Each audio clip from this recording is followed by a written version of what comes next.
Hi friends, welcome to Shruti story world. ఈరోజు కథ వచ్చేసి ఇద్దరు మనుషుల కలయిక పార్ట్ 2. ఇప్పటి వరకు మీరు చదివిన దాని ప్రకారం విక్రమ్ మరియు స్వర ఒకరినొకరు కౌగిలించుకొని ఉన్నారు. ఇంతలో తనకు కేవలం 2 రోజుల సమయం మాత్రమే ఉన్న ఒక పని మీద వెళ్ళాలని విక్రాంత్కు అకస్మాత్తుగా గుర్తుకు వస్తుంది. విక్రమ్ స్వరాన్ని వదిలి అక్కడి నుండి వెళ్ళిపోతానని చెప్పాడు. ఇప్పుడు మిగిలిన కథను చదువుదాం. స్వర విక్రాంత్ వెళ్ళడానికి ఒప్పుకుంటుంది. కానీ విక్రాంత్ ఎక్కడికి తీసుకెళ్తున్నాడు ఆమెకి తెలియదు. స్వర ఏదోటి దుస్తులు ధరించి చూడముచ్చటగా ఉంది. ఆమె పెదవులపై ఒక ఎర్రటి లిప్స్టిక్ ఆమె అందాన్ని మరింతగా పెంచింది. ఆమె పొడవాటి నల్లటి జుట్టు ఆమె అందాన్ని మరింతగా పెంచింది.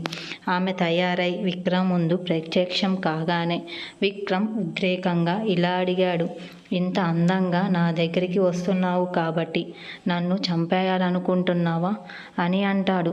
విక్రాంత్ మాటలు విని స్వర ముఖంలో చిరునవ్వు విరిసింది. ఆమె అతనితో అవును, నేను నీ జీవితం అని అంటుంది.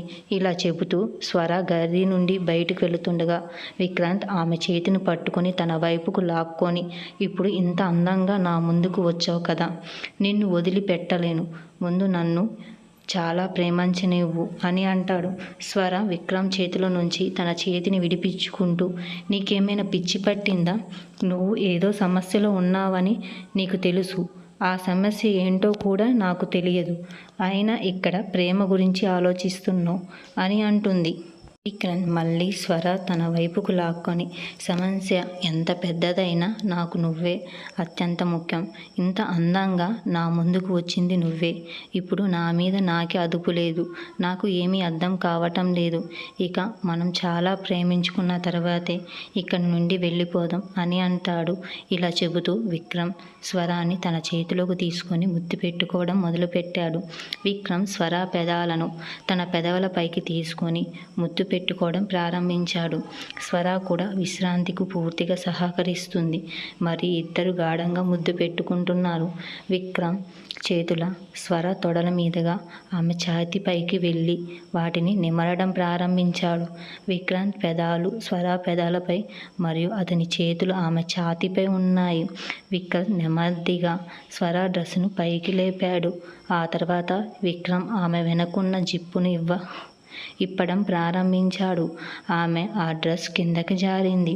విక్రాంత్ నెమ్మదిగా తన చేతులను స్వర తొడల నుండి ఆమె వైపు మీదకు జరిపి వాటిని సున్నితంగా నొక్కడం మొదలుపెట్టాడు.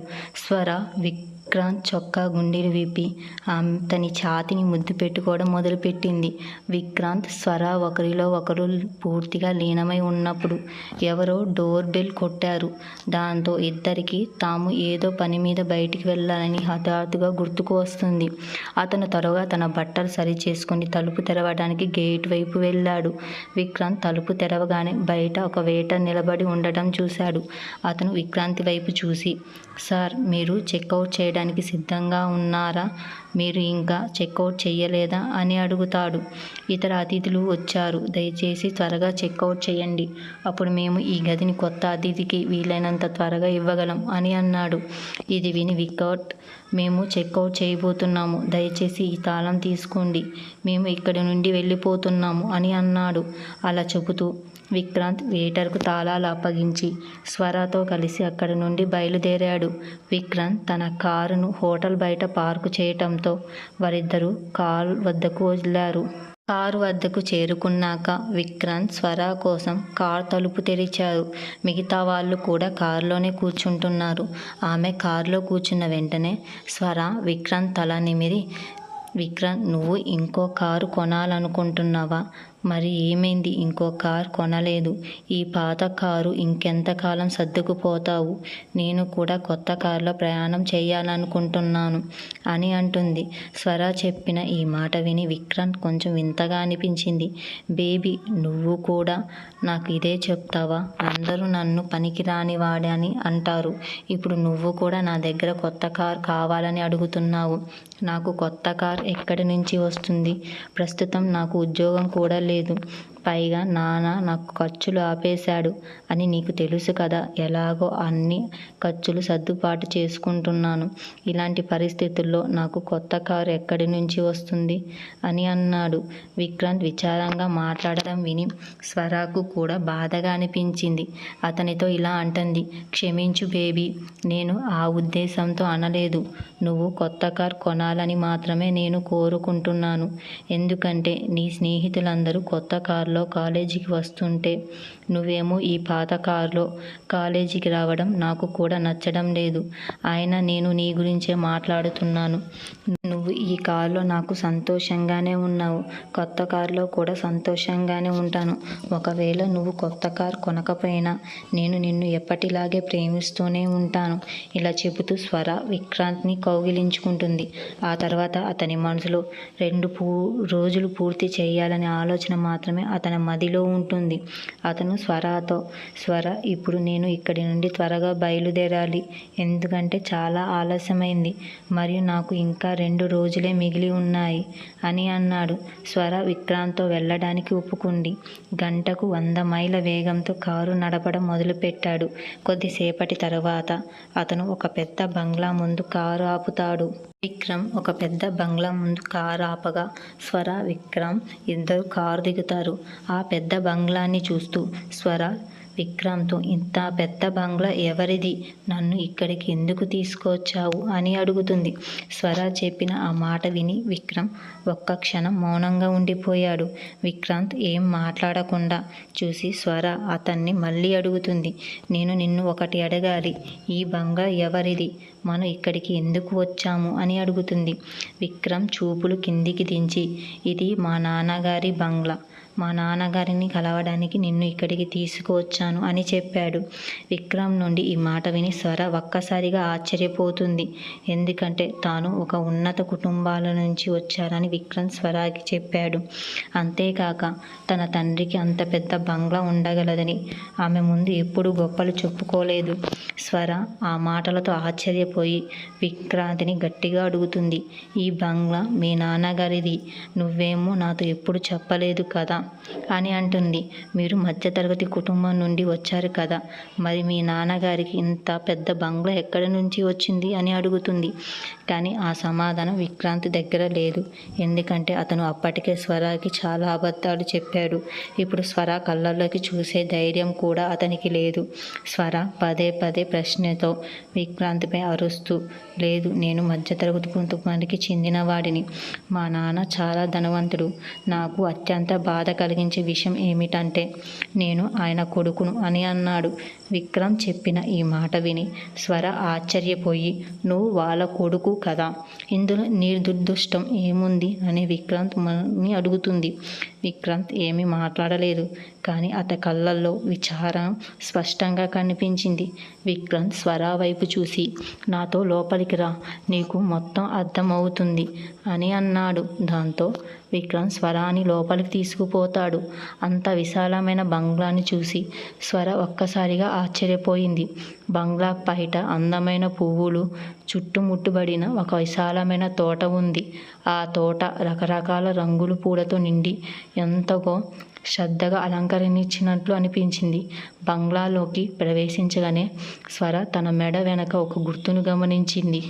పెద్ద గదులతో ఒక విశాలమైన హాలు ఉంది. హాల్లో ఒక పెద్ద ఉయ్యాల వేలాడుతుంది. మధ్యలో సోఫాలు అమర్చబడి ఉన్నాయి.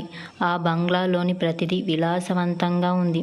లోపలికి ప్రవేశించగానే విక్రాంత్ గారు, దయచేసి లోపలికి రండి, నేను మిమ్మల్ని కలవడానికి వచ్చాను అని గట్టిగా అరిచాడు. విక్రమ్ మళ్ళీ అరవడం చూసి స్వర అతనితో, విక్రాంత్ నువ్వేం మాట్లాడుతున్నావు? ఆయన మీ నాన్న కదా, మీ నాన్నని మీరు పేరు పెట్టి పిలవాలా అని అడుగుతుంది. విక్రమ్ స్వర మాటలు పట్టించుకోకుండా, దయచేసి రండి, నేను ఇక్కడే ఉన్నాను అని మళ్ళీ గట్టిగా అరిచాడు. విక్రాంత్ అరుపులు విని పని వాళ్ళందరూ గుమిగూడారు. కొద్దిసేపటికి నీలికోట ప్యాంట్ ధరించిన ఒక వ్యక్తి బయటకు వచ్చాడు. అతను చాలా ధనవంతుడు లా కనిపించాడు. అతను మరెవరో కాడు, నగరంలో ప్రముఖ వ్యాపారవేత్త అయిన విక్రాంత్ తల్లి. విక్రాంతిని బయటకు రాగానే విక్రాంతిని చూసి, నా కొడుకా వచ్చావా, నన్ను కౌగిలించుకోవాలి, అలా చెబుతూ విక్రాంత్ అంటాడు. విరాట్ని కౌగిలించుకోవడానికి ప్రయత్నించగా అతన్ని వెనక్కి నెట్టి, నేను మీ కొడుకుని కాదు, మీరు నన్ను పిలిచినా నేను రానని నీకు చెప్పాను కదా అని అంటాడు. నీకు చెప్పిన ఈ మాట విని విక్రమ్ తండ్రి గారు ఒక అడుగు వెనక్కి వేసి స్వర వైపు చూసి, ఈ అమ్మాయి ఎవరు అని అడుగుతాడు. నేను ప్రేమించిన అమ్మాయి ఈమె. స్వర చెయ్యి పట్టుకొని, విక్రాంత్ని ఊహ అయితే నువ్వు ప్రేమించిన అమ్మాయి ఈమె అన్నమాట. కానీ దురదృష్టవశాత్తు ఈ రోజు నుండి మీరిద్దరూ మళ్ళీ ఎప్పటికీ కలుసుకోలేదు అని అతను కొంటె నవ్వుతూ అన్నాడు. అతని నుండి ఈ మాట విన్నా సరే ఒక్కసారిగా ఆశ్చర్యంతో, నన్ను విక్రాంత్ నుండి వేరు చేయాలనుకుంటున్నారా అని అడుగుతుంది. విక్రమ్ నుండి విడిపోతానేమో అన్న భయం స్వర ముఖంలో స్పష్టంగా కనిపించింది. స్వర విక్రాంత్ చేతిని గట్టిగా పట్టుకుంది.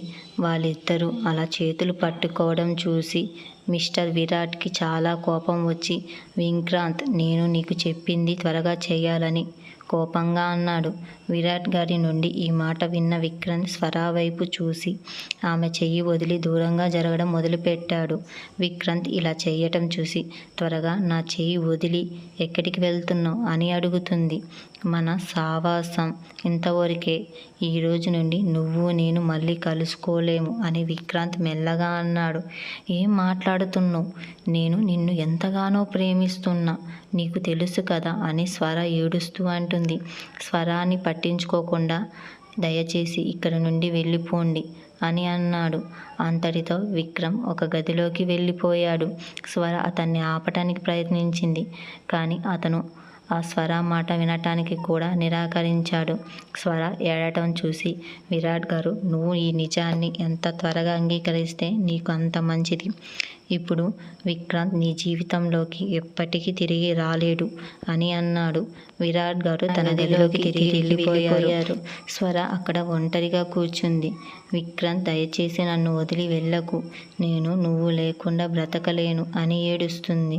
విక్రమ్ తన మనసుని ఎందుకు మార్చుకున్నాడు, స్వరాన్ని ఎందుకు వదిలేస్తున్నాడు, అవన్నీ తెలుసుకోవాలంటే నెక్స్ట్ ఎపిసోడ్ కోసం వేచి ఉండండి ఫ్రెండ్స్. ఇలాంటి మరిన్ని స్టోరీస్ కావాలంటే నా ఛానల్ని సబ్స్క్రైబ్ చేసుకోండి.